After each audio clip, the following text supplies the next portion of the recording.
মুরগির খাঁচার সমস্যার সমাধান নিয়ে চলে আসলাম আপনাদের সামনে।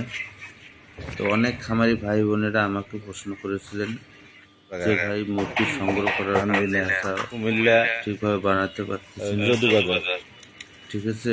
যদুপুর তো অনেকে বলেছেন কিভাবে ওখানে আমরা কত করে কাজের সে বিষয়ে যে আপনাদের সুবিধার্থে আপনারা কিভাবে এই মুরগিগুলো খাঁচা উঠাবেন এবং কিভাবে এই খাঁচাগুলো সংগ্রহ করতে পারবেন, এই সমস্ত বিষয় নিয়ে আমি আজকে আপনাদের সামনে কথা বলবো। তো এইরকম ডিমের মুরগি, রেডি মুরগির সাথে আপনারা খাঁচা সংগ্রহ করতে পারবেন আমার কাছ থেকে। আমি দেখা যাচ্ছে যে খাঁচা তৈরি করি, খাঁচা এবং মুরগি একসাথে দিয়ে থাকি। যদি আপনারা নিতে চান নিতে পারবেন। এছাড়া আপনারা যদি নিজে বাঁশ সংগ্রহ করতে পারেন, আমাকে বললে গেলে দেখা যাচ্ছে যে আমি আপনাদের বাসায় মিস্ত্রি পাঠিয়ে দেব। তে স্টিলের খাঁচা হোক বাঁশের খাঁচা হোক, আপনারা যে কোনো খাঁচার জন্য অর্ডার করতে পারেন।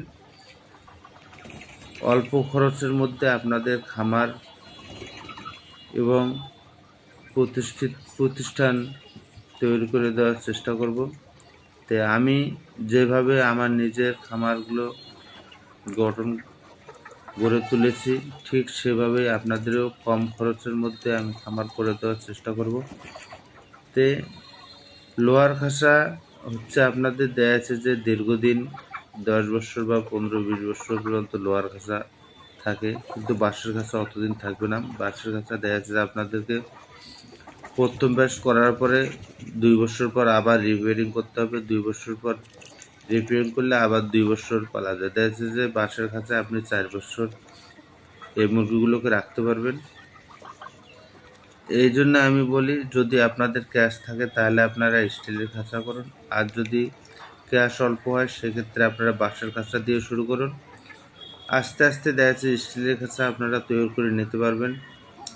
আর লেয়ার মুরগি যেহেতু দীর্ঘদিনের ব্যবসা, সেহেতু আপনাদেরকে সিদ্ধান্ত নেওয়ার আগে অবশ্যই সঠিক সিদ্ধান্ত নিতে হবে।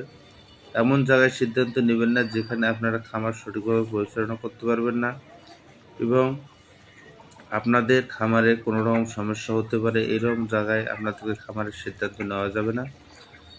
আপনাদেরকে খামারের জন্য সিদ্ধান্ত নিতে হবে খোলামেলা জায়গা এবং আলো বাতাস সরাসরি প্রবেশ করতে পারবে এমন একটা জায়গা আপনারা নির্বাচন করবেন।